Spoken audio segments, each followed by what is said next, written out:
Sturly by Pierre Custot. The sea. It happened suddenly. The sea looked dead, like a sleeping panther stretched out flat, and the little waves rolled the pebbles gently, like sugar plums in a large pan. A breeze made its hide shiver, and the monster awoke. The waves curled up like dragons' tongues, the surge reared up, and is now a heavy squadron of plumed monsters charging like an avalanche against rock and shore. The air rapidly became very cold. Noises like the clashing of sheet iron were traversed by shrill whistles. The large fish in the shallows sought more stable depths. But it was only a false alarm. It ceases to roar. This time it will not be the gigantic cannonade in the distance. It will not be the tumult of the sea's unfettered rage. Little by little it grows calm and subsides. Does the sea not know all of the songs of terror and of love? It still tears the sand and pebbles with the curved claws of its paw, but it purrs. It purrs with a sound like water boiling in a copper pot. But this has ceased to be the clamour of a boiler under pressure, and now the pebbles, driven and rolled about for so long, make the whispering noise of crushed gravel tumbling through a sieve. And yet, perhaps it is not all over, for the heavy gallop of clouds in apocalyptic forms continues in the sky. Now the sea looks made of plaster. But here comes the rain, a hard rain which pits the water like small shot. It was then that two enormous sturgeons began to swim towards the surface, tasting the water and seeking the mouth of a river along the coast. 2. Sturly did not remember his early childhood very clearly. No doubt, in early spring, his mother must have hastily ascended the seething yellow waters of a river. She must have sought a place to deposit her 15,000 eggs, and her male must have followed her, grunting and rendered flabby by amorous springtime desires, which were materialized by 50 pounds of milk, which stuffed him out at the risk of bursting the rivets of his great sturgeon's coat of mail. Puffing and snorting, he swam along 100 fathoms behind the hausen, his female. Every year it was the same thing. He had to leave the open sea and enter these insipid waters which smell of mud, where you are soon exhausted in a liquid which does not support you, where you are suffocated, with wide open gills and a head which suddenly becomes as heavy as the leaden weights the fishermen put on the bottom of their nets. But however much he whined or tried to exert his authority, the hausen would not listen to him. She was dragged along by an instinct which made her deaf to him. She was looking for a safe place to operate in, without the terrible risk of a bite from a dolphin. Her cousin, the fat sterlet who laid her eggs in the sea, had children who did not attain half the size of her own. Sturly eventually grew resigned. The second day he began to grow accustomed to this new element. As he passed a bridge which made a black tunnel under water near a washing place, he met with that soapy water which attracts swarming bleak, little roach and gudgeon, 2 or 3 pounds of which he swallowed out of pure greed. But he took care not to let the hausen see him, for it was a sacred duty for him to be as sober as a sturgeon at the time when the mysteries of love were about to be carried out. He made haste that day to make up for lost time, and, at a bend of the river, he suddenly squinted at a kind of beast such as he had never seen. It was a strange thing, rather like a seal. Its body was barrel-shaped, covered with fine weed, with a bunch of yellow algae set in the back. Never having seen a drowned cat, Father Sturly was surprised. Was it good to eat? The 2 barbels hanging underneath his chin wriggled with motion. Pah, what a smell! And he began to swim rapidly to overtake the hausen, who ascended the stream without ever slackening her uninterrupted swim. A little boy on the bank with a willow switch in his hand drove his cows into the water. The great beasts snorted and stirred up the mud. Father Sturly was so frightened he changed direction with a masterly swirl of his tail and leapt 5 feet out of the water, just long enough to hear the sound of the bell ringing the evening Angelus. The noise terrified him. A greasy mucus oozed between the joints of his armour. He shot off at such a speed that he soon caught up with his female. Now, however, the Hausen stopped at every cluster of waterweeds, at every rock. She dug into the mud with her barbels, that mud the colour of cart grease into which her snout disappeared. She was perpendicular, with her tail uppermost, paddling to keep her place against the current which rolled along the gravel, the freshwater mussels and the detritus of the riverbed. For a long time she sought, with an incomparable sureness of instinct, in a kind of nervous madness, for that hollow in the stone lined with the green velvet of moss in which she could deposit the hope of her race. When she had attained her object, she turned about and saw her male coming towards her. He came up with a rush, threshing the water with his tail so violently that the waves reached even the slim plants on the banks and shook them, as a drowned woman's hair undulates in the stream. Then began the mystery of their wedding. 3. Father Sturly gave the signal of departure. One night, with a full moon, 3 hours before dawn, they began to descend the river in company, borne along by the current. They swam along at full speed, without slackening their efforts for a moment, thin, lightened, nervous, not even taking time to hunt, so great was their haste.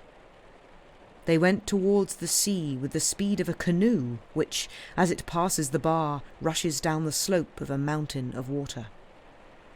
They swam so rapidly that the water sounded in their ears like the deafening noise of escaping steam. Their breathing was difficult. They panted. Their fins were stiff.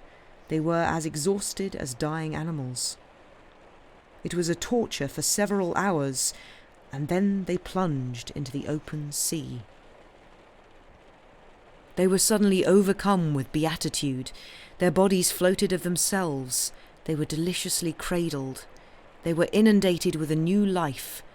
Something suave flowed into them, threw them into a sort of ecstasy. They rested with delight, hunting only enough to keep themselves going. Now they would return to their far-off home, towards that swell of the Pacific, in which is all the happiness of the sea. That is why they set off one September morning, reached the deep sea, and ascended straight towards the north.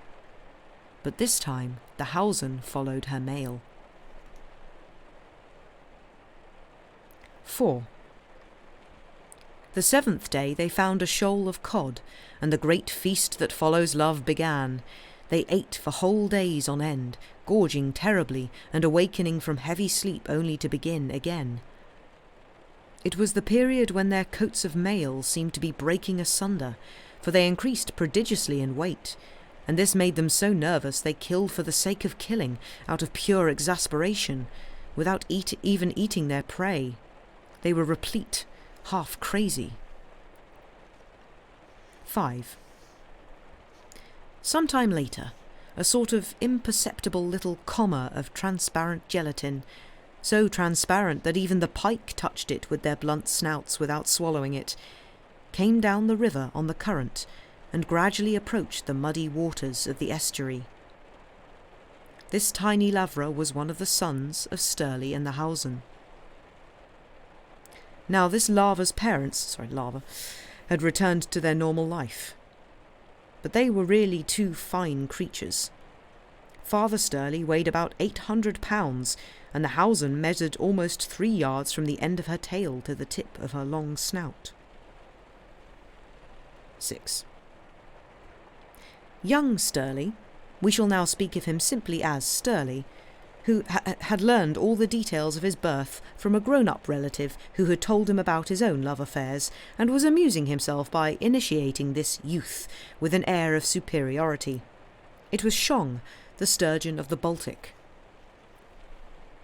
According to the flounders who go about everywhere, these Shongs lived only for pillage and murder, limiting all humanity to their bellies. An unheard of thing, their females, who are inexhaustibly fertile, simply dropped their eggs in the water, and yet they had swarms of young. They went about in closely packed shoals, stupidly following a leader because he was the eldest and because there was more gold on the brown scales of his armour. But their number and discipline made them formidable to all the inhabitants of the ocean.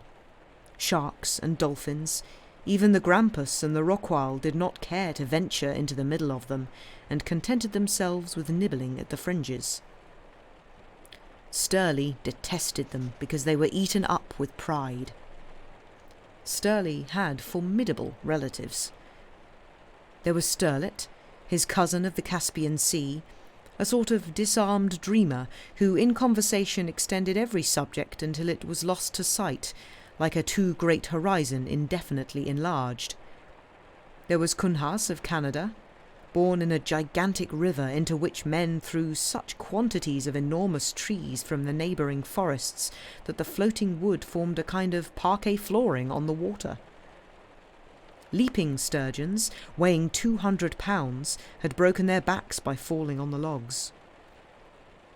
There was Chang of the China Sea, a very short, fat sturgeon with the scaly coat of a dragon. There was a good deal of virtue hidden under his demoniacal appearance. Then there was the Finnish Stur, whose eyes were the colour of white bone scraped with a knife, whose scales seemed faded like those of dead fish rotting in very cold seas. These were brutal folk, so stupid one could have no talk with them. In this vast family they all detested each other, for they were as stupid as men, but they all agreed in hating the family of Sturly, which was French. All the females of this noble race for thousands of years had spawned in the Rhône, the Garonne and the Loire. There was even a story related with pride of a Sturly who, in 1800, at Neuilly, had allowed himself to be taken by men, while his female alone returned to the sea, which had still further increased the prestige of a race born in the clear waters of France. Yes, they all hated these Sturlies of the Hausen, these Frenchmen who were not content to follow ancestral traditions, who were always willing to learn new things, who lived isolated most of their time and accepted grudgingly the authority of a chief.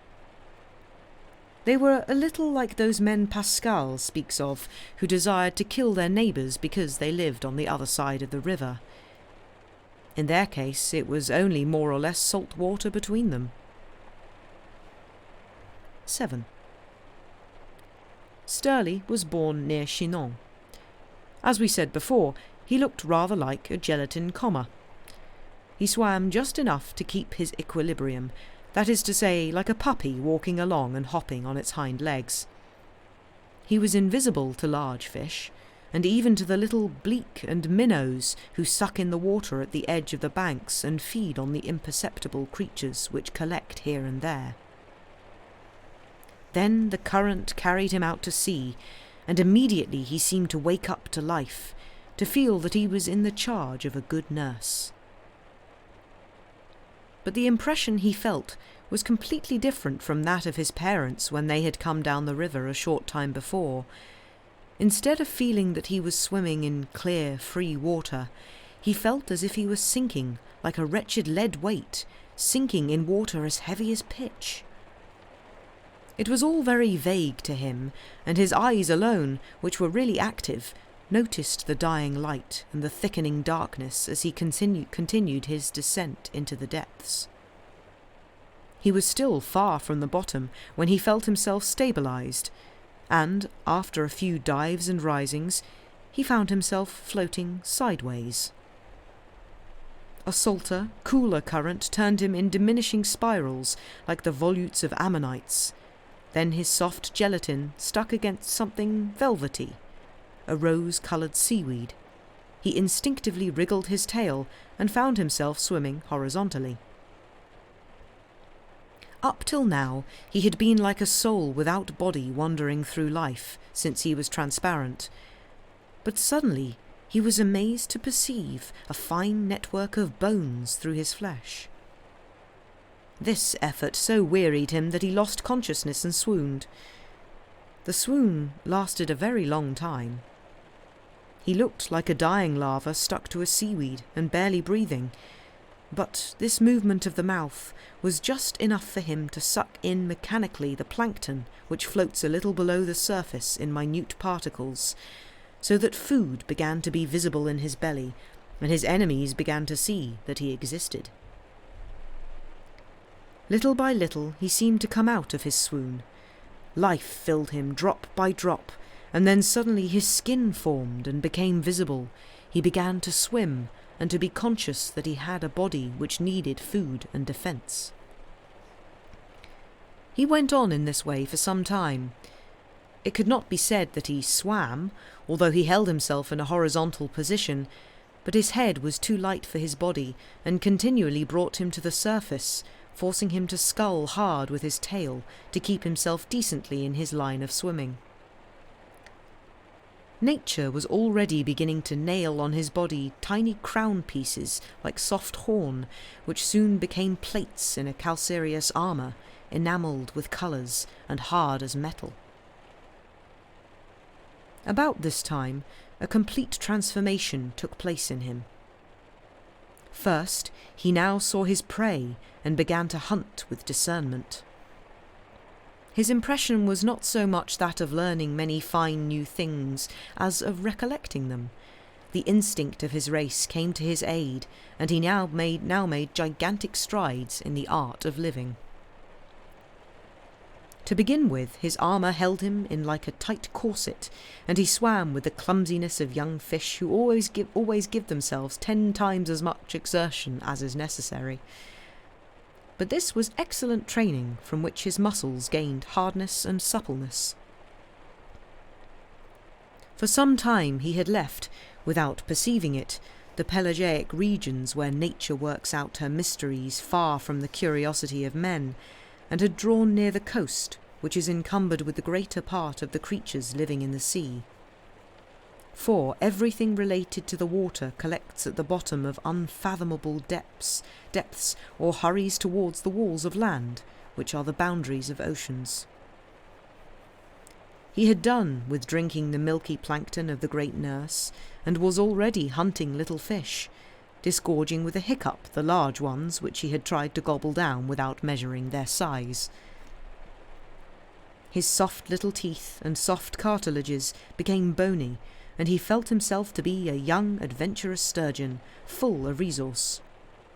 His mouth had become fringed with teeth like chippings of blue flint, and even his tongue began to scratch his flesh, for it was covered with tiny onyx points. Now, when he dared to touch the treacherous sea bottom, he did not scrape along it with his belly, but merely examined the mud delicately with the worm-shaped tip of his barbels. When he grew strong and agile, a sense suddenly developed in him with extraordinary rapidity, a sense of smell which no man could ever imagine.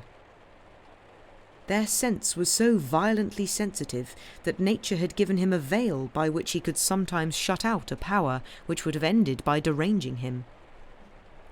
Young sturgeons and young rays had died from this cause, stricken down, agonizing in such convulsions that even the largest of the fish near fled at the sight of them, for madness is so rare among wild creatures that it is the one thing of which they have a sacred fear. At first, Sturly had felt a kind of frantic terror on meeting jellyfish or unknown fish of strange shape, a terror which momentarily deprived him of sight. It made him spin round vertically like an endless screw until he sank 10 or 15 yards like a piece of wreckage. Now he gazed at everything with a clear, attentive, astute eye, with a calm, never-failing courage. He had come out of the shadows and was now a fine sturgeon, though still rather young. Ah, he was a born Howson Sturly. How curious he was, how loquacious. He hailed the shrimps and made fun of their grotesque barbels and spade-shaped tails. He could not help looking and sniffing at everything. There was a good side to this curiosity. He did not neglect to ask questions of inferiors, learned things and acquired knowledge and talents. Everyone knew something and stored up knowledge.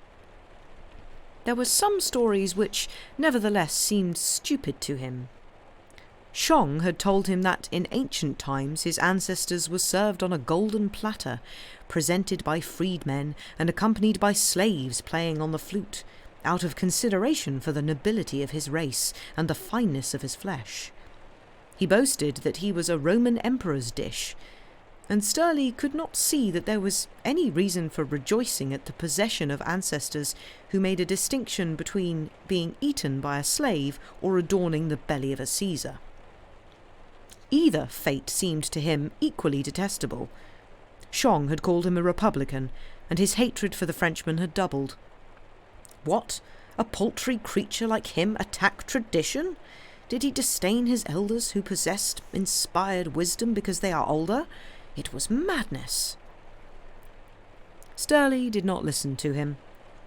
He now swam rapidly, leaving prejudices and follies behind him. More and more he felt there was a mystery in life to be discovered. He moved dimly towards this invisible, divine, unknown truth, which seemed to urge him, to smile at him, to call him. And in this way he swam for a long time, marvelling at the world under water. It was the way of searching and truth, in which there are no beaten paths, the way which tires the will of human beings, the same search for the absolute and the reason for life. Just as men sometimes go down very deep into the abyss of thought, so Sturly, always following its track with his barbels close to the scented ooze, went little by little into great depths. But he began to feel as if his body were held in a vice. He was suffocating. He had probably followed too steep a slope, and the pressure was stifling him. He returned to a certain level and went forward in an impeccably straight line until he reached the higher ground under water. The search was arduous. He felt dimly that lower down there existed the formidable mystery of a living world, unknown to others, a world he could never reach. What living being has ever attempted to descend into this abyss, these unfathomable depths where, since the creation of the earth, has been carried out that mystery of the continents, which are only an eternal deposit of marine sediments? Only the 30 yards long rorqual sometimes rushed into them with the despair of a giant trying to break through the darkness with his head. Then the vague glimmerings of the sea depths in which the forests of gigantic seaweeds dip were rapidly extinguished. All that shone and manufactured its light seemed to cease living, as if expecting some dramatic event, which never happened, to heave up these extreme depths. All its inhabitants were as invulnerable as gods, and nothing could be seen but the exhausted, groaning rorqual rushing up to the surface like a shooting star to throw up with relief an immense plume of water vapour from his blowholes. Sturly thought, "Bah! Rush into the darkness at hazard with nothing but brute force?" He did not believe in the success of any of these enterprises, but he told himself that it would be good to find some ruse for descending into the depths and discovering the reason of life.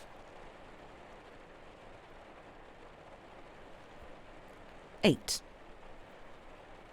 He was now large, and about this period he noticed something which seemed to him almost divine. His eyes became luminous in darkness, guided him and lighted him like headlamps. He also saw with amazement that he could dive down very deep, to depths where none of his equals dare risk themselves. Contrary to man's belief, the difference of pressure does not inconvenience the inhabitants of the seas, but on the other hand they are very sensitive to sharp variations in temperature. But Sturly was an euthermal fish, and cared as little for it as for a dead shrimp. He travelled at almost all depths, and wondered at the varied life of marine waters. Made wise by experience, he no longer attempted to plunge into the profound abysses. One morning he found himself in waters of a violent, almost black blue, with here and there patches of verdigris, soft as the colour of dead turquoises. Turquoises? And suddenly there appeared a fairyland fauna. What vegetation! What strange weeds! Some were bright green, others frond-shaped and crimson-red like threads of blood in water. Others were like large partitioned tubes padded with gelatin, and there were sea grapes, tufts of fine hair, branches winged with white hair, and others which suddenly opened like fans of rosy silver. Thousands of fish, striped red on a ground of brownish gold, were attacking them, sucking at the leaves to eat the parasites off them, and vanishing like metal reflections as soon as they were seen. Sturly imitated them. Some seemed to be covered with a sugary flour, and others with thick mould, as blue as stale milk. He tasted the same stinking sea lettuce. It was all emphatically not worth eating, and then only very poor hunters would consent to chew grass. To do that you would have to be as stupid and as slow as a manatee or a sea cow. But his astonishment increased as he observed the microscopic creatures which swarmed round the seaweeds and lived upon them and in their shelter. These seaweeds were not in the least like those of other seas. He saw some like straight lines, some oblong, some lance-shaped. He saw some as straight as a green sword, others were like little mauve sunshades, and some were entirely covered with blisters, with floats which stretched out the branches and kept them as stiff as 7-branched candlesticks. He saw tiny ones and slender ones, and others which grew from the sea bottom to breathe at the surface, where they floated like a mass of hair.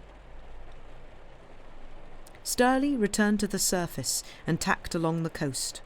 It was very warm, and in the distance could be seen reddish-brown rocks and large greenish-white, mauve or white masses, the villas on the Riviera. Sturly knew it was a bad thing to come near the earth where the men live.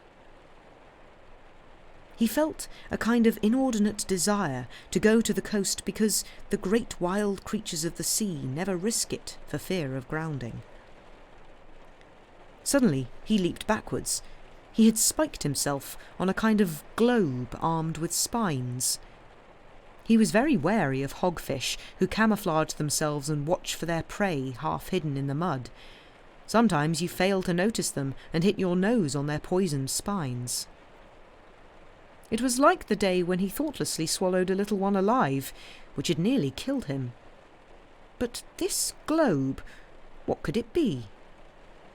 He went round it, feeling it delicately with the tips of his barbels, sniffing it, trying to turn it over with his snout, but he pricked himself cruelly. It seemed stuck to the rock. Then he heard what sounded like a little chuckle. Sturly perceived that the globe moved. Between each prickle there was an ambulacrum, like a snail's horn, which pressed hard upon the rock and thus enabled the sea urchin to move. It was the ancestor of the seas, old Echinus. He was born with the first waters of the globe. He was round like the sun, and his spines seemed solidified rays. He was both male and female, and all the joys of love were in him. It was said that all human knowledge was enclosed in his shell. Sturly questioned him respectfully. He desired to know the meaning of life. But old Echinus never answered the questions which were put to him. He said, "The wise have no need of movement. Their active thought supplies its place. I shall never see more lovely things than those I imagine." Then he was silent, and the tide moved his red prickles. Sturly did not attempt to tear his secrets from him. He thought that the wisest course was to let old Echinus grow accustomed to him. So he calmly began to hunt the pipe fishes, which looked like shoemakers' awls passing through the thick leather of the seaweeds, and paid no more attention to the sea urchin than if he had not existed. Near a mossy stone, greasy as a sponge spoiled by too much soap, a miserable little creature was wriggling in a grotesque way. It had a backside like a bladder, and a head with 2 eyes like drops of pitch, the whole balanced on spidery legs. It was a hermit crab looking for a lodging. It thrust its soft backside into an empty whelk shell and indulged in 1,000 contortions. It tried one after another to find one which would suit it, and between each attempt was in mortal fear that a crab might appear. Old Echinus hummed to himself, "He lives in other people's shells. May a crab pinch his soft, unprotected belly. I hate him. He has no armour except his legs. He can't even defend his skin. He must have a sea anemone settled on his back. He's lazy, lazy." At that moment, something attacked a sepia which squirted out a flood of ink. "Oh, what a stink, what a stink!" clamoured a thunderous voice. Sturly jumped, and then noticed close beside him a kind of trembling shape. The terrible voice came from this tiny creature. "Don't be afraid," roared the voice again. It was the Peristadidion cataphracta, just the size of a red hexagonal pencil, looking like a little stiletto covered with elaborate and devilish designs. This caricature of a monster with his scissors-snaped shout loved to frighten people. He was Captain Matamore on the scale of a marionette. Sturly smiled. "You frightened me." "I hope so," said the cataphracta, clattering with his fine jaws, and he added, "Have no fear. I am the Knight of the Seas, and I protect the weak." Old Echinus chuckled for a long time, derided the cataphracta, and then said, "The night is coming down obliquely through the calm evening water. I have much to meditate." Sturly drew near. "I have heard it said, and this dates... Wait, hang on. I have heard it said, and this dates from the time when the people of the seas had no bones and all wore armour, that one day there would be born a terrestrial creature, man, beast, fish, who would discover the meaning of existence. He would die because the master of life and death could not permit the secret to be divulged." There was a silence. The old sea urchin's spines moved with the flowing current. He continued in a low voice, as people tell a secret. "I remember. The world was chaos. Suddenly there shone a great golden egg. It whirled in space, and the forces, fighting it with storms and thunder, cut into it deeply. I remember. And then came the first dew upon the first morning of the world, which was the benediction of God, and filled the hollows of the egg with heavenly water." He laughed a little cracked laugh. "The sea? Who knows the sea? They all live at different levels and know nothing of each other. I know that the sea is divided into 3 parts. The part which feels the fresh wind, the middle part, and the great nocturnal abysses. The light of the sun does not penetrate the great depths. It is said that those who live there make their light themselves. No doubt it is a light which comes from their souls. I know also that the privileged one who is to discover the secret of life will have a luminous eye, a symbol of the soul's becoming divine. The sea, who knows the sea?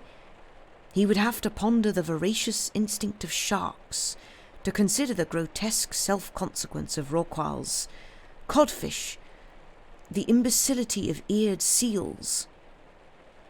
He would have to know that death is the regulator of life, that God could only create light by putting darkness beside it, that virtue only exists because of crime, and that living creatures are divided into two groups, those who think with their bellies and those who judge with their souls.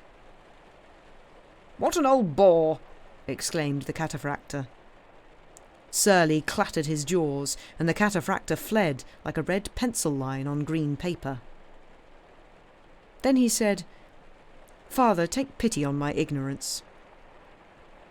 Then old Echinus detached himself from the rock and rolled from the stone where he had been fixed to the soft carpet of moss. In a flash he showed his star-shaped teeth and rose up. "Yes," he said, breathing deeply, "perhaps you are the privileged one. But you will have to suffer greatly. You will have to descend into the kingdom of darkness, into waters as heavy as pitch. Perhaps you are he." "But where must I go, father?" asked Sturly. "Towards the cold seas. Then you will feel a strong current, and you must ascend it until suddenly you feel that the sea is dead, immobile and motionless." Then he was silent, and Sturly respected his meditation. For a long time he remained near the old sage, and during long days benefited by his teaching.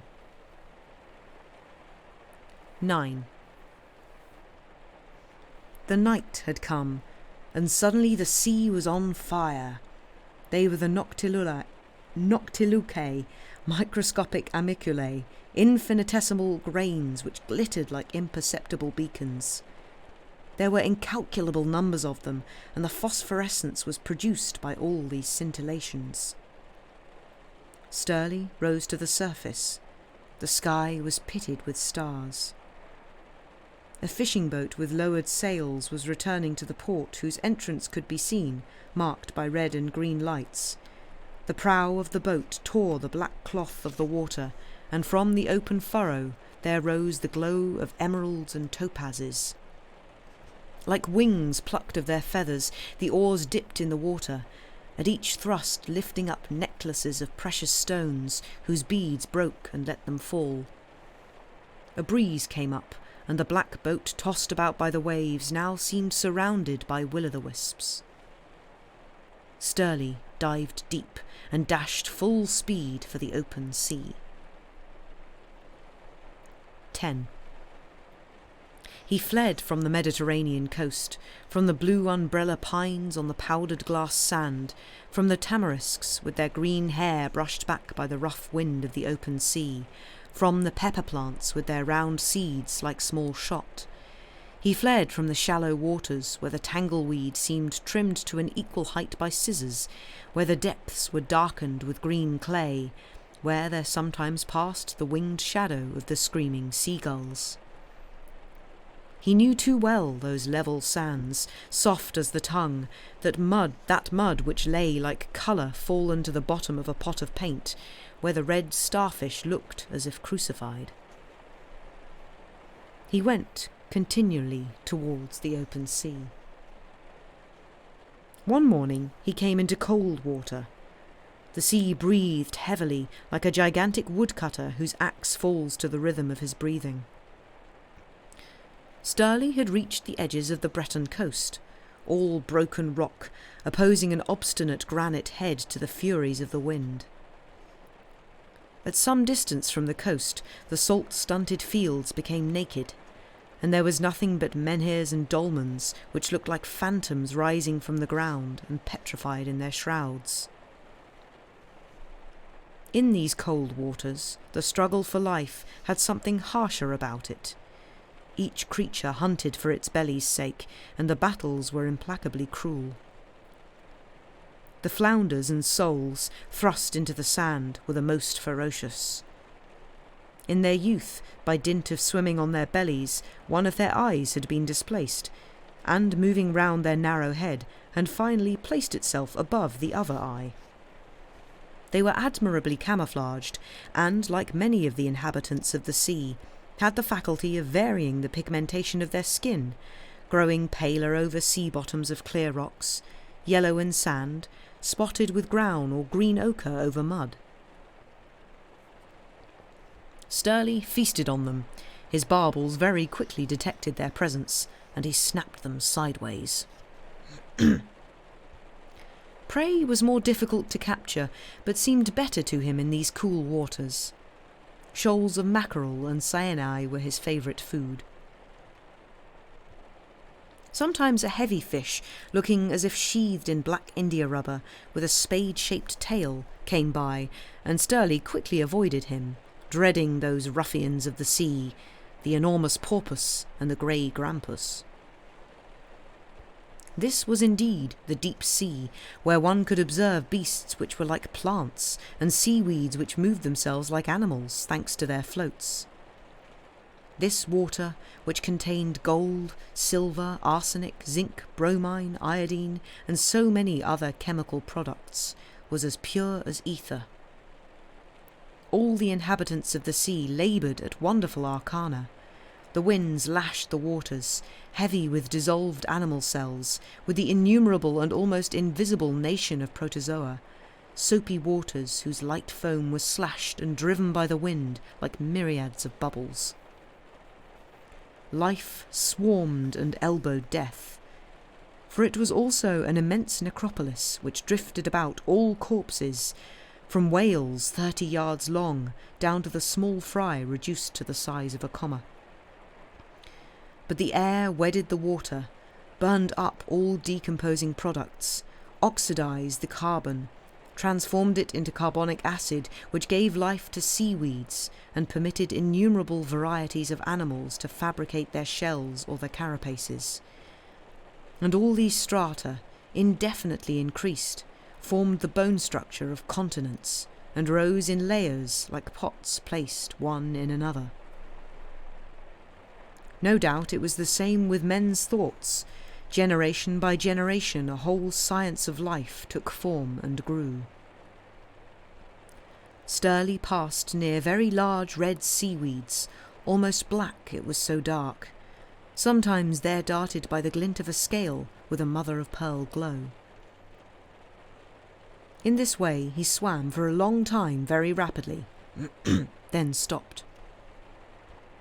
He blew out air, and the bubbles rose slowly, clung to fat leaves, and in that heavy water seemed like air bubbles suspended in glass. Then he rose swiftly to the surface. The sun was so low that it looked like a golden marguerite daisy, half of whose petals had been torn off. Then it became crimson, and its javelins rebounded without penetrating the black steel of the sea.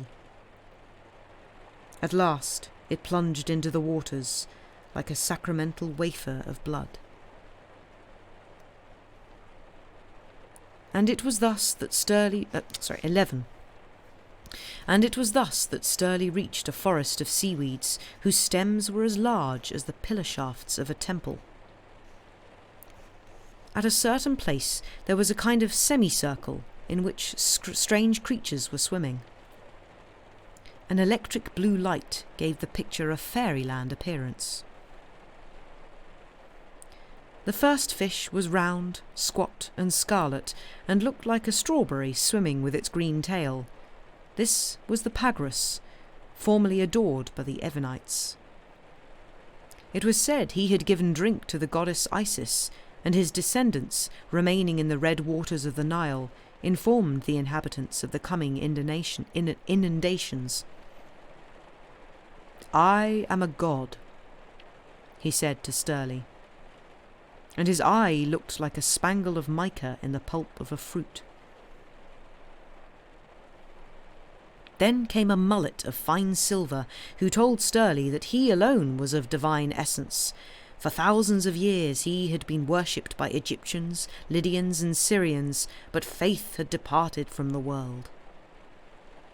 "Speak for yourself," said a newcomer, an enormous red-golden tunny who seemed to swim in fresh blood.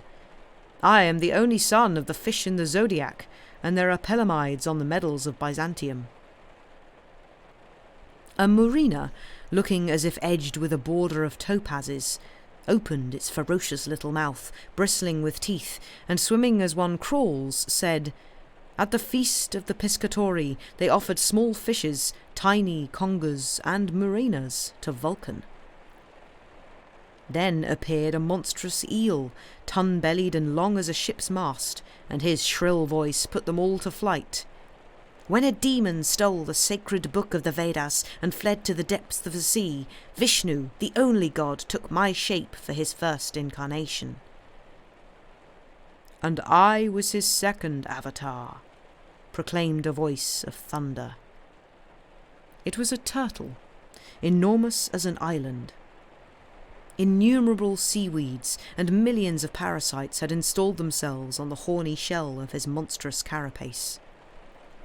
"At that time I carried on my back the earth with its humanity, its palaces and temples, its virtues and its crimes."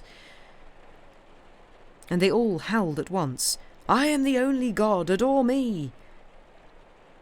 But suddenly all was silent, as if frozen, for darkness, thick as black lacquer, abruptly descended. Then appeared the outline of a little fish, in lines so dazzling they might have been drawn by God with the point of a sun-ray instead of a pastel. A little fish like those the first Christians drew in chalk on the walls of the catacombs, which of old made Caesar tremble in the recesses of his palace. Then there was a brutal illumination of the waters, as if God had poured all the suns of the universe into the ocean. Sturly was blinded, saw nothing in front of him but rings of violet lightning and orange-tinted lights which mingled together and dispersed inextricably. A terrible vibration, a shrill noise maddened him, and, remembering the advice of old Echinus, he dived, tail down, his snout pointed to the sea bottom, always onwards, in a flight so desperate that he panted and lost consciousness.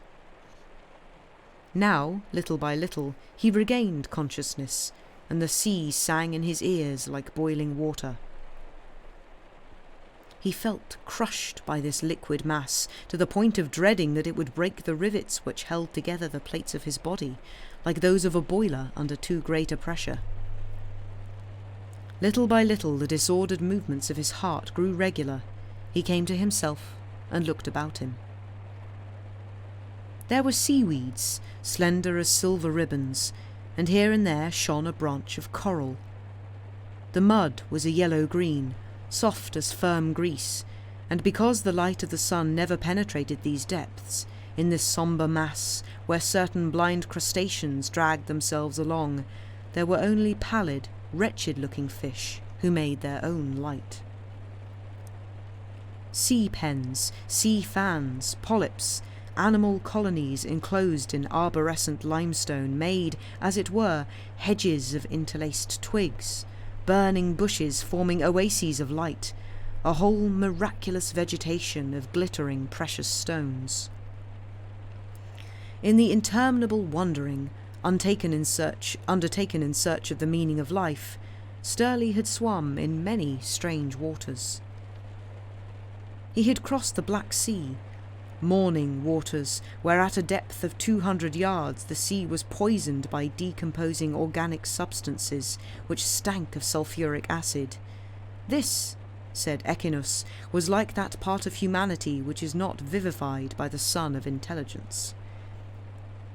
Formerly, along the coast from Guilvinec to Langer, he had passed through French waters, where a marvellous culture flourished. They were the clearest waters in the world, immense gardens of ragged seaweeds, as if flowering with heather and golden broom.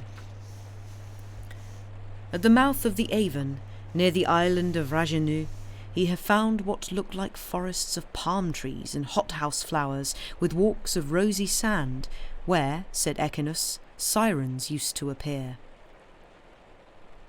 But he had never gone into a world like this, a world of eternal night, where the creatures make their own light. Necessity had given them this strange faculty, and their industry was half divine.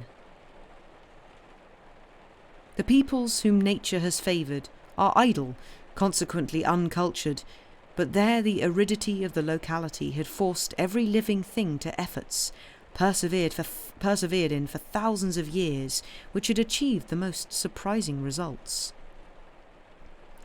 Thus the Medusae surprised him, so magnificently had their intelligence solved the hard problem of living in those desolate places. Apolemia and Nectalia, once unarmed, had organised themselves into communistic colonies. Union had been their strength. And thus, through division of labour and mutual good understanding, they prospered magnificently. Some served only as floats, others as propellers. Others did nothing but fish for the community, trailing the poisoned threads of their hair, gifted with a stinging power which paralysed their imperceptible prey. A certain number only were entrusted with reproduction, and as they had their mouths, stomachs, and other organs in common, they looked all like the pendants of a chandelier attached to the central tube, which served them as a common intestine. Old Echinus had once spoken of them to Sturly. These colonies could only subsist through the spirit of partnership carried to its most extreme limit, and he had added, "Woe to the unorganised races on the earth, and woe also to the sturgeons who want to ally themselves with the sharks. There is only one law in the sea. It is that of self-defence by tusk and tooth." The stronger naturally hunted the less armed. God had only allowed a few rare gleams of kindness and disinterestedness here below. Sturly would find them one day. Where was he? Towards what land of mystery had he descended? He swam gently, and suddenly he was to be caught by a great fear. And I think there we shall take a break. Jules Verne, take note. This is how you write about the sea. It's pretty cool. I don't think we'll be able to finish this story tonight, actually. This might be a 2-stream story, because it's quite a long one. But it is still technically a short story. Anyway, I shall throw you all to a break. Also, hello, Boudot. Hope you are well. Welcome in. Did I miss anyone else? Did I miss anyone else? I don't think so. Nope. It's pretty epic, isn't it? Oh, good night, Salad. Or goodbye, Salad. Have a good one. Thanks very much for stopping in. Hope you have a good rest of the day/night. But yes, go have break. Go do break stuff. We'll see you back in about 5 minutes. Bye for now.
return.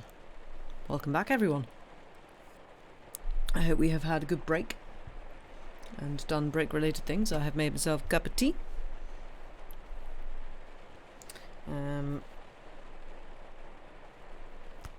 And stuff. But yes, hope you're enjoying this story. Actually, I'm genuinely impressed by it because, like, yeah, there's some pretty cool descriptions in this, and surprisingly progressive as well.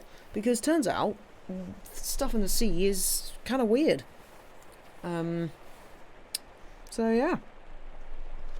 And just saying lots of things about different cultures, different religions from the perspective of a fish. So it's kind of impressive that he's managed to do that. But yeah, I mean, how much more have we got? Yeah, I think this is going to be a two stream story. It's possibly a little bit ambitious of me to try and do it in one stream, but that's okay. We will also be reading it next week then, but we shall get as far as we can get today. But yeah, I did enjoy the description of like all the phosphorescence and stuff. It's pretty cool. But yeah, it seems to me that actually, yeah, another Frenchman, Jules Verne. Actually, is Jules Verne French? Or has he just got a French name? But anyway, seem to like writing about the sea.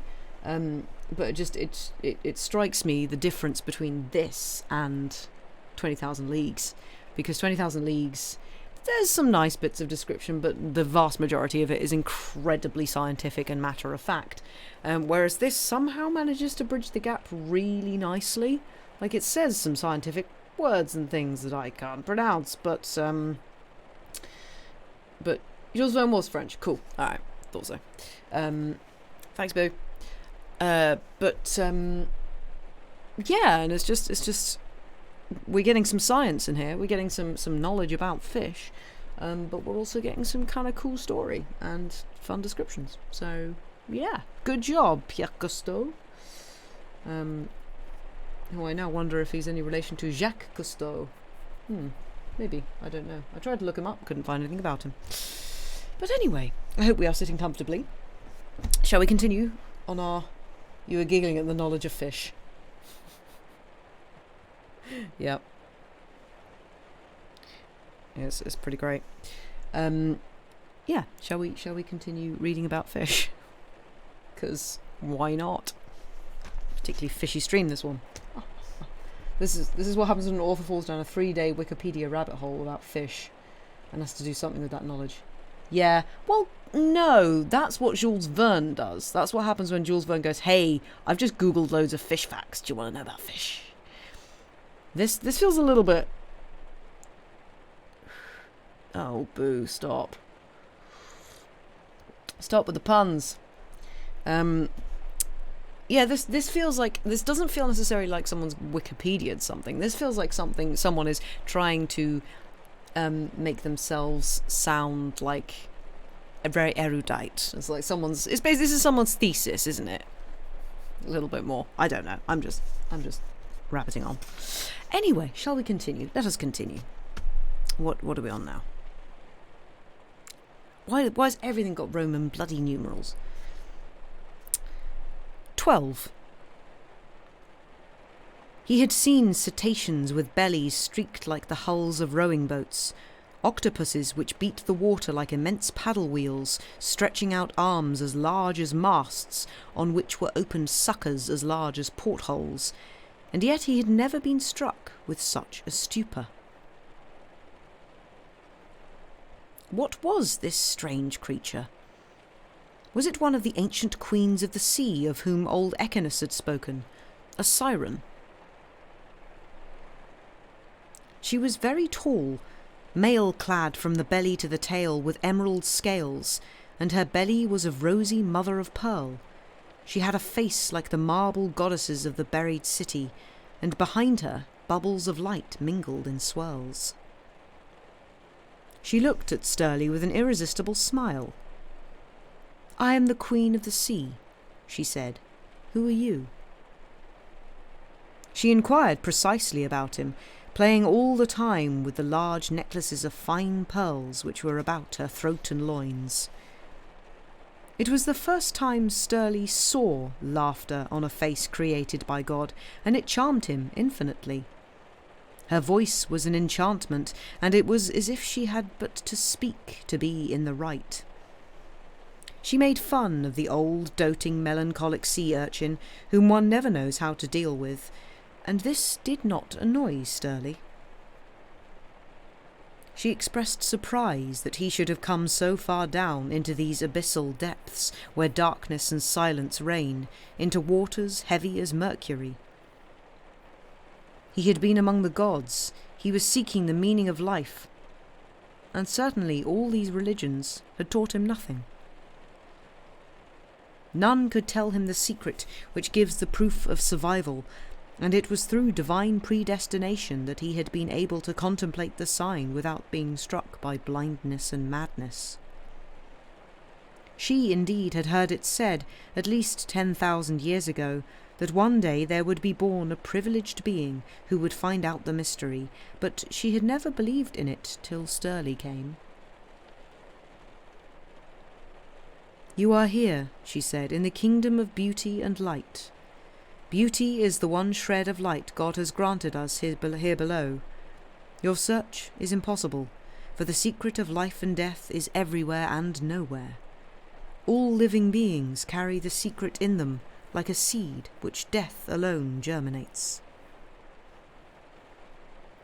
She spoke, and her voice was as sweet as the song of the first bird in the morning of the world, and Sturly listened to it with inexpressible delight. She spoke. She went on speaking.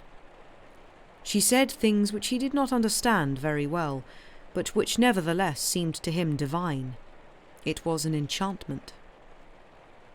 She said, "The poet's thought is perhaps more real than life itself. You see, Sturly, in these abysses to which the day never pierces, we create our own light, and each one carries his sun with him." "But," asked Sturly, "is your kingdom also the kingdom of goodness?" "Up till now I have seen nothing but a ferocious struggle for life. Can one live in your empire without killing?" The siren vanished like a flash, and Sturly found himself alone in the shadow of a desolate country. On a flat pebble, velvety with mud, something chuckled.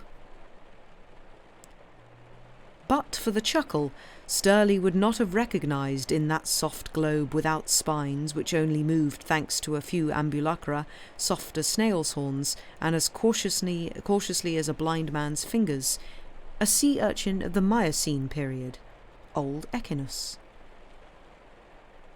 Here and there passed king crabs, creatures as old as the earth itself, resembling round shields with a rat's tail on the end. The lazy male climbed onto the back of the female and clung there with his crab's claws, so that they looked like one horn dish covering another. The sea urchin moved slightly and raised his cracked, familiar voice. "You put her to flight, Sturly. The enchantress vanished when you spoke to her of goodness. Art is only a star fallen by chance from the mantle of God, and that sorceress tried to make you believe it was a portion of his substance. Continue your search, my son."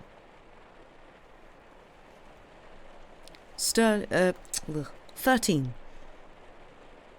Sturly swam for some time in those desolate waters. But what surprised him most was the rapid illuminations following upon an almost complete darkness.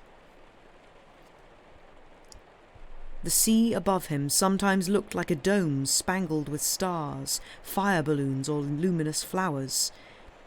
Sometimes there were the garlands of light of the siphonophora, sometimes the violet globes of Medusae. The pyrosomidae, long cylinders of rubies and sapphires, glowed. Squids and cuttlefish passed like comets, throwing out lights of all the colours of the prism. In the night they were extinguished and relighted with the suddenness of an electric current, like shrubs bathed in moonlight, among which crawled emerald starfishes, and through which darted strange fishes with eyes like lenses, fishes whose armour was luminous like the coloured glasses of a lantern. Sometimes a large bivalve shell, white as a dead man's bone, threw up a jet, a bouquet of rockets. At certain moments even the mud became like a carpet of phosphorus, and a few seconds later it was again a sea of ink. Sturly began to be hungry, but perceived no prey. Many of the creatures were transparent as gelatin, and when he hit them with his nose, he generally clapped his jaws on nothing. However widely he opened his eyes and searched in the mud with his barbels, which wriggled like worms, he found nothing that was worthy of him. The polyp, which was like a cupola placed on the ground, the sausage-shaped sea cucumber, the siliceous sponges with their buds, the olive shells transparent as glass, that creature shaped like a chestnut, those little blind crustaceans, they were not prey for a sturgeon of his size. There were also giant shrimps mounted upon huge legs as fine as root fibres, spiders as large as a diver's helmet, which held out impressive-looking shears on the end of arms as long as a tibia, medusae which broke away from each other like saucers from a pile, cuttlefish with heart-shaped bodies whose arms looked like leaves and branches, and unwearyingly these phosphorescent lights glowed, died out, mingled their gleams, as if one took a mass of melted glass and tore myriads of sparks from it. Sturly hunted without result and laboured in vain. Then he thought of those fish which camouflage themselves so perfectly they succeed in taking on the colour of what they are resting upon and are almost impossible to discover. Hogfishes, sepias, blennies. He thought, I must observe, or I stand a good chance of dying of hunger. And the voice of old Echinus came to him, adding ironically, Beauty is not feeding.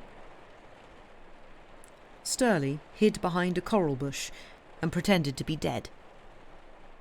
By dint of gazing at the mud, he at last saw 2 moving black points, 2 eyes on stems, the size of capers, belonging to a fish which had concealed itself in the ooze.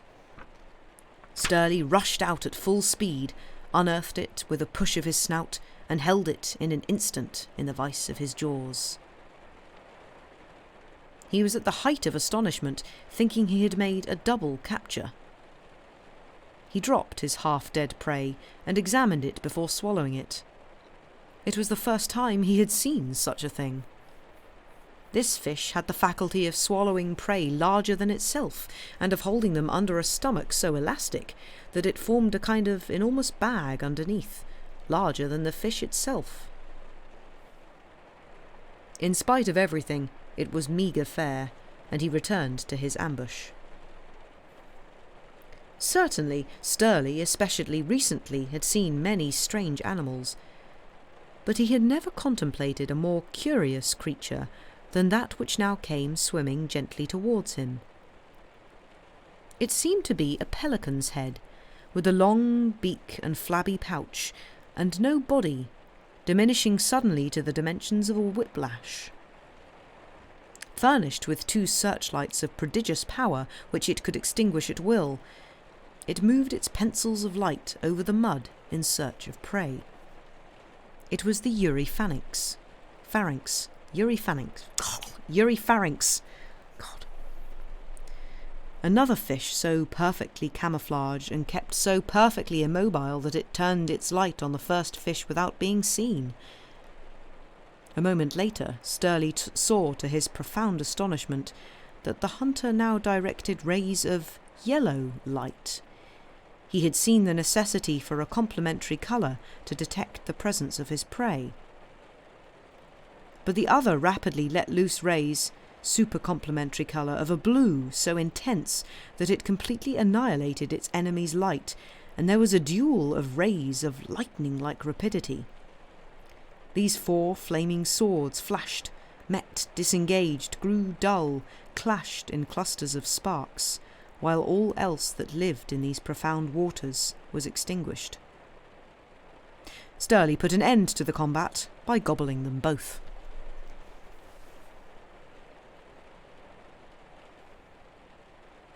"14. During long mortal hours he swam towards the surface. The water seemed almost warm to him, and the sunlight, radiations first orange, then green, yellow, and red, began to penetrate the sea. Once more the seaweeds became green, and Sturly, almost exhausted, felt a profound joy, the joy of a man who, after passing through desert country, approaches a town inhabited by human beings. Little by little he returned to his old habits, watching for enemies and hunting normally.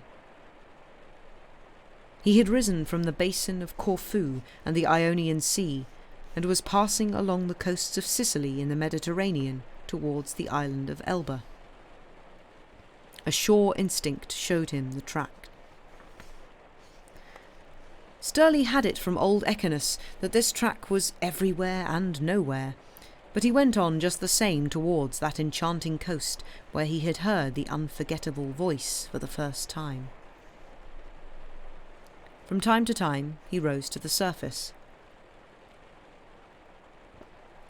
It was a day of harsh mistral in Lebecchio, blowing against Corsica and tearing itself to pieces on that mass of granite. The waves rushed along, those coming up behind jostling those which galloped in front, like a herd in panic. In the sky, the wind rolled curling clouds along, threw them about like bowls, then relentless tore them in pieces, and their tatters flew away in the empty heavens. At twilight, the horizon was a dark, moving veil, a kind of immense theatre curtain, flapping in the air and lighted from beneath by red footlights whose glow diminished gradually.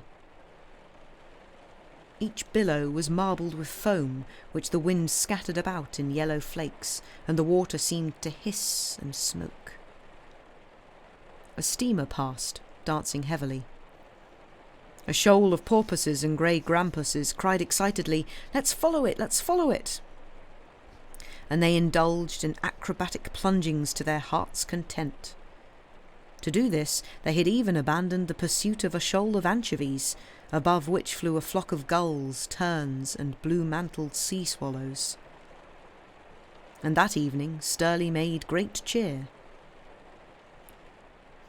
At dawn 2 days later, he came in sight of the coasts of France, opposite a very beautiful town, full of villas with roofs of green, turquoise or rose porcelain, placed in rows on the cliff among flowers and palm trees. Smoke rose from the chimneys towards the sky, and a large palace had been built on piers, looking like a lighted lantern placed on the sea, a very complicated lantern with glasses of all colours and all shapes. The noise of the sea on the beach was as if an army of chariots were crushing the pebbles. The sea wind roughly swept the palms and cypresses. It was with a tender joy that Sturly came back to the waters of his country, where he had grown up and for the first time heard the voice of the old sage. He saw once more with deep satisfaction the same rocks, the same seaweeds, the same sea-dwellers, and he sniffed with delight the odour of the tangleweeds, which smell of iodine and fresh oysters. He was so happy that he did not trouble the passing Labra Stulis, nor the Serenidae, whose sides were dotted with vivid carmine, striped with violet on parrot-green background, with eyes which looked like circles of rubies set in bright gold. When a blue shadow passed over the sand, and he heard the rasping of the oars in the thulfins, he scarcely hastened to swim away, and if by chance he came across an empty sardine tin or a bottle, he knew these things are negligible and can do no harm.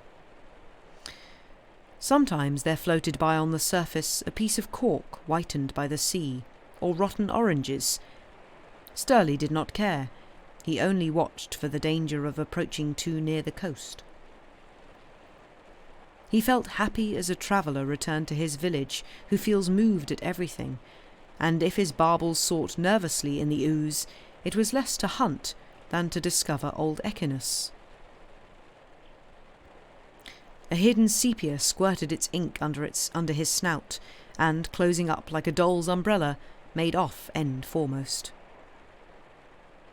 At that moment a formidable voice thundered, "Back, all of you! Make way! Make room for the master of these waters, the boldest, the strongest, the most powerful of the lords of the sea! Back, you fry! Here I am, protector of the weak, the paladin, the hero! When I, like my scissors' beak, can cut in two the orca or the sturgeon, were it Sturly himself." "Good morning," said Sturly, recognizing the cataphracta. "Don't be afraid," replied the miserable little beast, trembling all over. "Take heart, my friend, I was joking." Sturly, who had other things to do than to hunt him, laughed at him and went off with his nose close to the sand, where the carmine-spotted mud in places seemed like drops of sealing wax. "Paladin, no jumping jack! Why don't you eat him, my son?" Sturly, with the greatest delight, recognized Echinus. "Oh, father," said he, "there you are at last. To hear you again is a profound joy to me. You see, it seems an interminable time since I returned from the heavy waters. I saw there—" "I know," interrupted old Echinus. "I know. I was everywhere. I was the enormous sea urchin off Gulven, the soft sea urchin in the basin of the Aleutian Islands. It is my duty to help you in your search. Well, where have you got to?" "I am still," replied Sturly, "like the creatures in the Corfu basin who crawl blindly along in the depths of a sea of darkness." "I know," said old Echinus. "You have undertaken a very long journey. You have succeeded beyond human possibilities. You traversed, without dying, the kingdom of beliefs, and you came to beauty. But neither religions nor beauty have given you the key to the enigma." "What am I to do? Oh, you who are so good, who taught me, direct me now," implored Sturly. "Advise me. What must I do?" "Live, observe, wait," concluded the sea urchin. The sun, low on the horizon, struck the water with its oblique rays, and little by little darkness spread through the waters like a dye.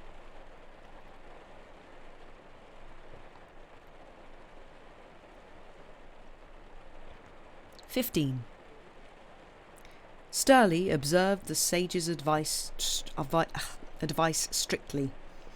He contented himself with living, and observed everything about him, hunting always at a distance from his lair, and only for food. Thus every day he spent 7 to 9 hours in the open sea. In those deep Mediterranean waters he found abundant food in great variety, and regaled himself on gar pike, a little scissors-shaped fish with bones like green jade, on hake, on sardines, on box salper. From time to time he made a leap and rushed off like a torpedo to avoid a monstrous pilgrim, a shark 10 to 12 yards long, the largest of all, weighing from 5 to 7 tons. But he laughed at himself for his fear when he remembered that this shark has more than 3,000 teeth, but they are so small he only attacks little prey. His laugh grew fixed, however, when he perceived the hammer shark or the swordfish, whose snout is terminated by a long sword with a flat, very sharp double-edged blade. Its back is like black India rubber, its belly like aluminium, and its fins are sickle-shaped. One evening, when he was swimming on the surface, he perceived a mass of floating whale excreta, ambergris. The water stank of it. Sturly looked at this ovoid mass, chamois-coloured and blackening visibly.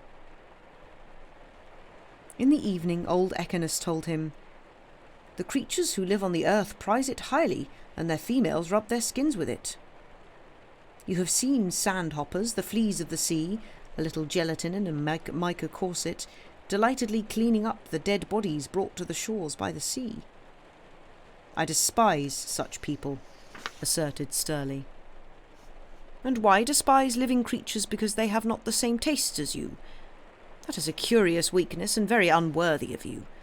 There is nothing so inferior as to feel irritated with a person because he does not share your point of view."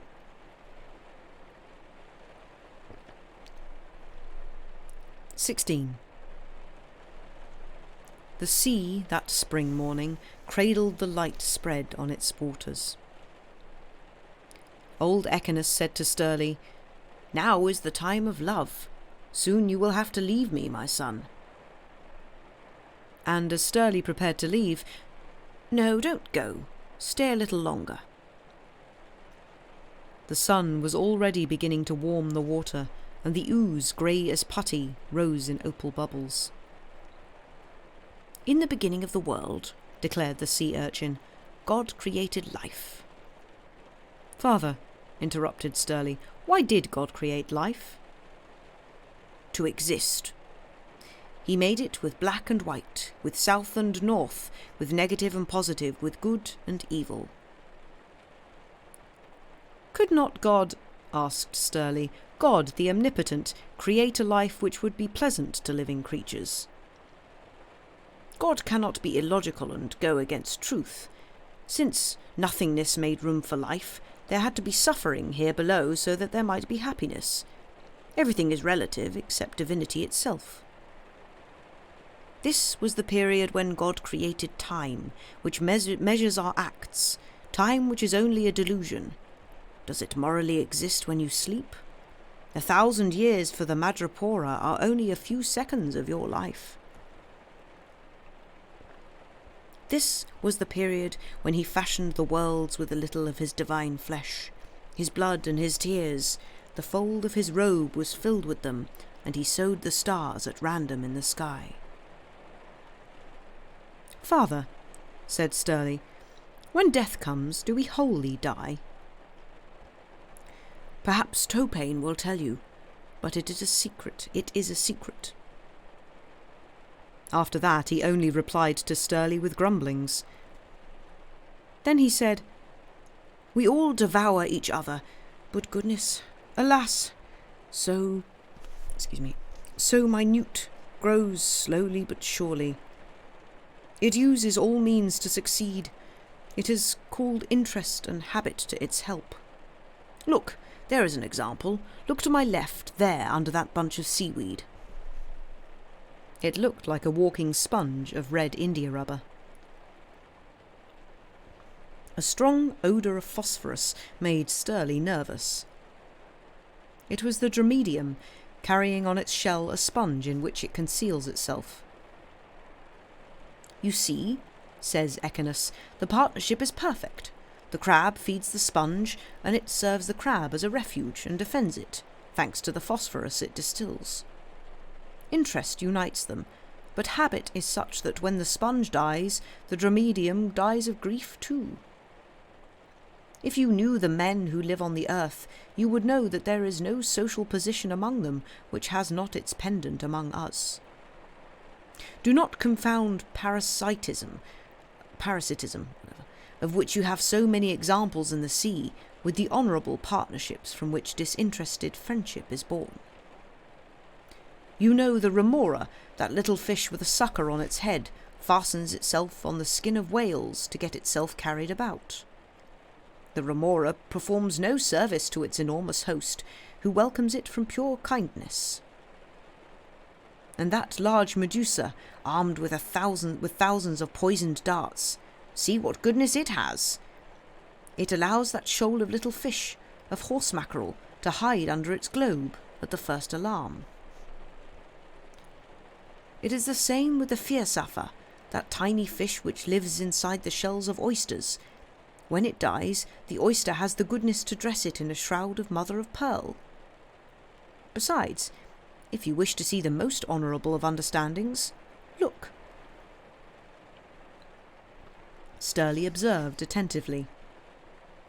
It was a little crab, elegant and delicate in its delightful tints, all rose and green. "You see," said old Echeneus, "he is a distinguished young man with good manners." It had slender legs and narrow claws. "He is a young man," said the sea urchin, "cut out to play the agreeable, and not a soldier." To Sturly's great astonishment, he saw the rose and green crab bow gracefully before two sea anemones, like little pots of flowers. Then, delicately, he tried to take them from the rock with his claws. They resisted and held on with their suckers.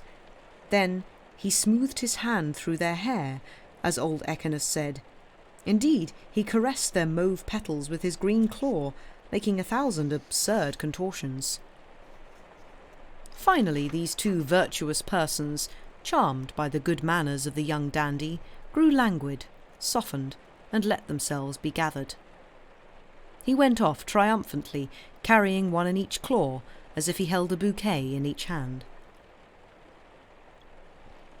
"I don't quite understand," said Sturly, "what he is going to do with those 2 pots of flowers." "He makes use of the fact that anemones are gifted with a stinging power in order to use them as a shield in case of defence, and as an arm when he wishes to attack the little creatures which form his food. He gives a share to the anemones, who, without him, remain nailed to the ground, and can only feed on such prey as passes near them." "An artful chap," said Sturly, "but all the same, it is not a very pretty thing to do." "I must point out to you," replied old Echeneus, "that in this association the beginning is a matter of calculation, but afterwards there is a friendship born from the habit of living together. But the sea is beginning to get disturbed. I shall be silent in order to better cling to my rock, and I advise you, my boy, to get out to sea." Sturly obeyed. He knew his old friend never made a mistake.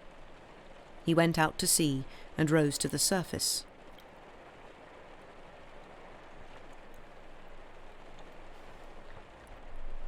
The sea was of blue mother of pearl, veined with gold, and so calm. But soon dark clouds made a very low ceiling.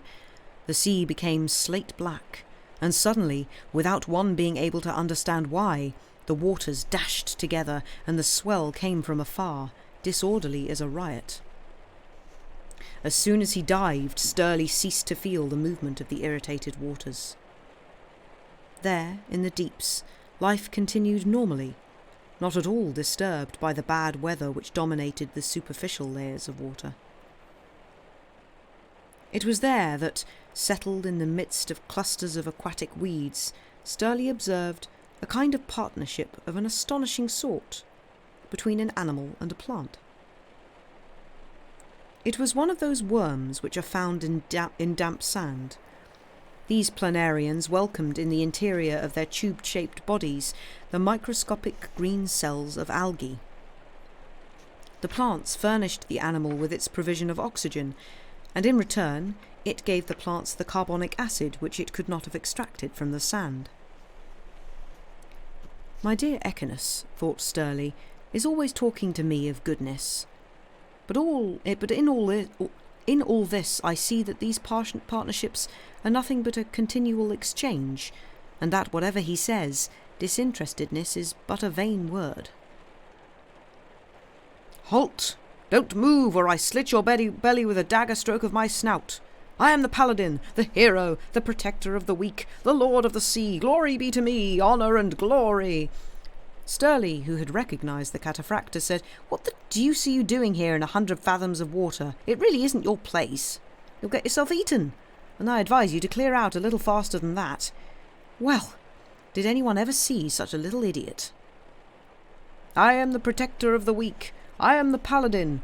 Glory be to me, honour and glory," howled the poor little beast, interrupting him. "You're an odious blusterer," cried Sturly. clashing his jaws in a terrible way. Excuse the car alarm in the background.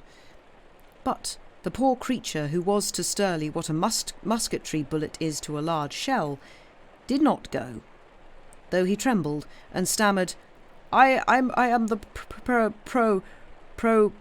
protector of the poor. Now really, muttered Sturly, this is prodigious. Can there be decent feeling at the bottom of this bragging little jumping jack? The cataphractor mounted guard in front of a rock where a hermit crab was fussing about. He had found an empty shell of the right size and was beginning the delicate operation of moving house. He inspected it. He measured it. His hairy claw was thrust into the very end of it.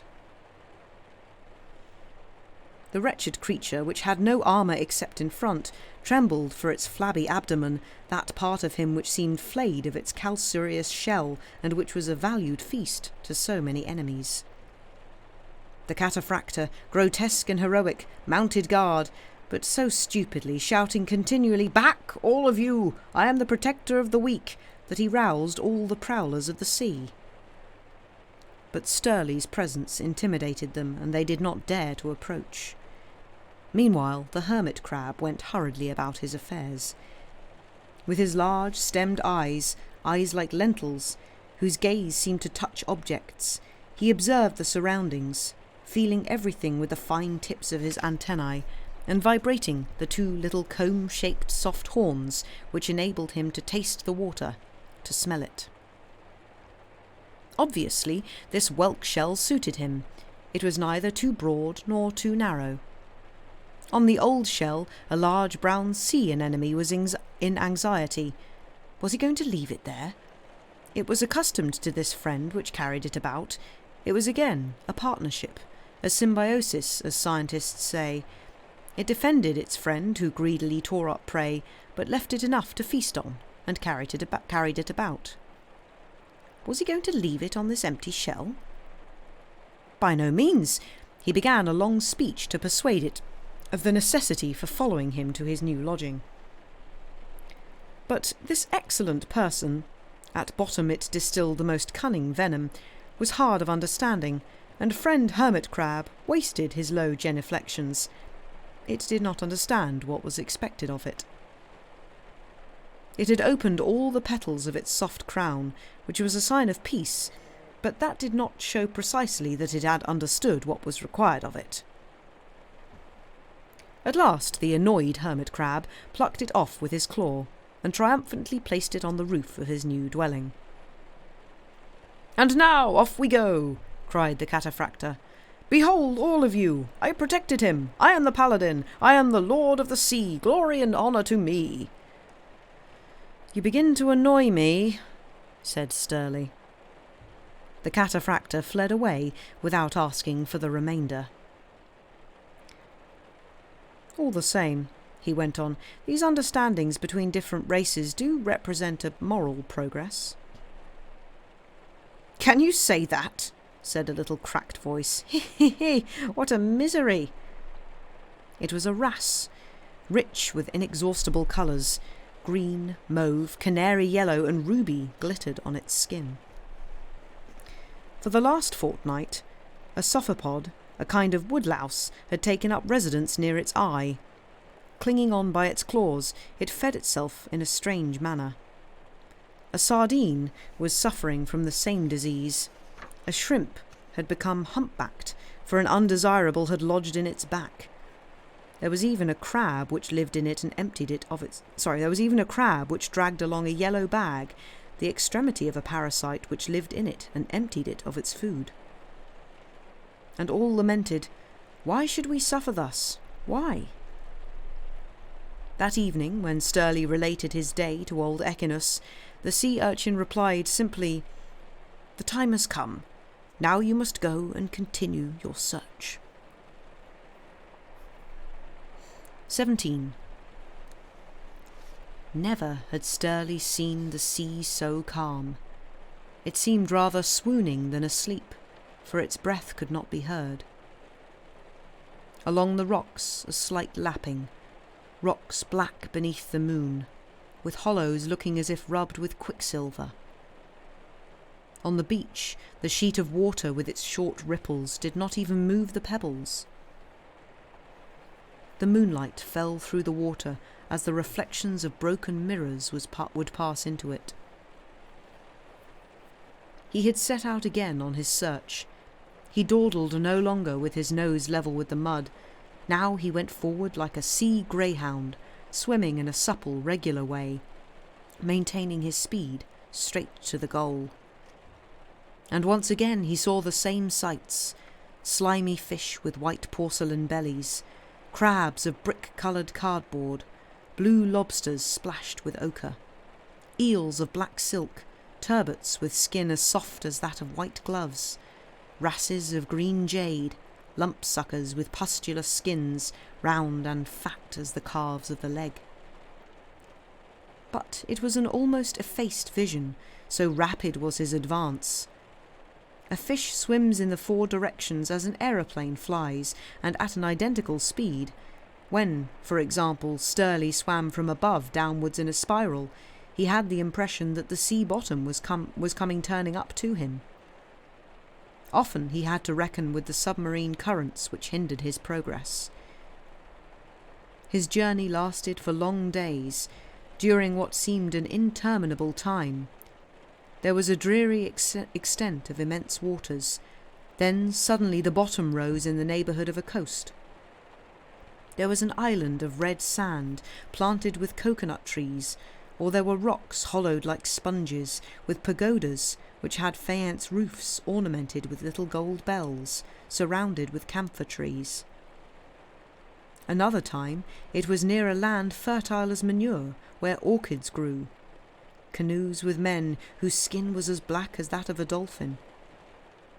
He had passed through almost desert waters, where nothing was to be met with but porpoises clothed in black oilcloth edged with Morocco leather, 24-ton cachalots which looked like monstrous sardines with their heads cut off for cooking, whales with gigantic mouths in which it seemed to rain whalebone. Millions of lice and other parasites lived on their monstrous backs, and colonies of seabirds feasted on them with rapid prods of their beaks. Then they blew up through their blowholes enormous columns of pulverized water, which fell back sharply without putting to flight the disturbers, who contented themselves with shaking their feathers. Then the cetaceans dived, threshing the water with their flat tails. Sometimes, too, there were flotillas of Argonauts, sailing before the wind with their mother-of-pearl sails hoisted. He passed through the Sargasso Sea, tacked and passed along the coast of Brazil. One day he swam against a current of unusual violence and excessive temperature not far from a submarine volcano. Just as objects seen through overheated air look distorted in zigzags, so the fire of the volcano looked blurred, as if someone had drawn spills with a stump dipped in molten copper colour. The contact of the fire with the immense sea formed a current of extreme rapidity. The layer of boiling water slid over the mass of cold water like a locomotive hurled forward on rails, brushing against another train and passing it at top speed. It was impossible to get through there. It was as if all nature in tumult rushed forward in a disorderly way to re-establish the equilibrium of its indestructible laws, compromised a moment by this monstrous warfare of fire against water. The degree of salinity in the sea and its temperature play a dominant part in the life of marine creatures. Many fish die through a difference of a few degrees, and that is why whole schools of sardines, tunnies or mackerel follow their path with the strict observance of a flock going along a mountain path. And I think there we shall finish for tonight.